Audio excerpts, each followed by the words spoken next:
રાજકોટમાં અસામાજિક તત્વો બેફામ બન્યા છે। આકાશવાણી ચોક નજીક ગુંડાગીરીના દ્રશ્યો સામે આવ્યા છે। દ્રશ્યો આપને બતાવીએ, જ્યાં કેવી રીતે એક દુકાનમાં ઘૂસીને વેપારીને ધમકી આપવામાં આવી। શેખરદાન ગઢવી નામના શખ્સે દાદાગીરી કરી। દુકાનમાં બેઠેલા બંને ભાઈઓને ધમકાવ્યા પણ હતા। વિડીયોમાં બંને ભાઈને ગાળો આપતા દેખાયો શેખરદાન। પોતાને પોલીસનો ભય ન હોવાની પણ વાત કરી રહ્યા છે। જાહેરમાં બંને ભાઈને મારવાની શેખરદાને ધમકી પણ આપી દીધી। ગુંડા તત્વ શેખરદાનની સામે દુકાનદાર યુવક આજીજી કરતા દેખાયા, પણ જાણે ખાખીનો કોઈ ખોફ ના હોય તે પ્રકારે શેખરદાને કેવી રીતે ધોળે દહાડે સરેઆમ અહીં ધાક ધમકી કરી તેના દ્રશ્યો।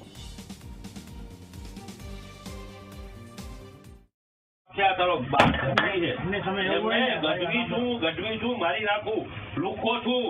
હાલ હવે કાંઈ કેવું હોય તારે? તમે તમારા બેના હિસાબે જ જવા દીધો। આપણે એને કહી દે તું અહીંયા આવીશ નહીં। મારો જો નીકળીને મગજ છટકશે તો હું રોજ ગાડું દઈશ। હું રોજ માથાકૂટ કરીશ। સાંભળી લીધો, હું રોજ માથાકૂટ કરીશ, રોજ ટકો કરીશ। અને મનોહરભાઈને કહી દે, જેમ જાડેજાને કહી દે, કોઈ નહીં રોકે। ખબર છે સાહેબનો મગજ ખરાબ છે, ભયંકર ખરાબ મગજ છે મારો। ભયંકર એટલે ભયંકરના બાપનો ખરાબ મગજ છે। હું કોઈના બાપનું સહન કરતો જ નથી, કોઈ બી નથી કરતો, પહેલા નથી કરતો, અત્યારે નથી કરતો। બરોબર, તારો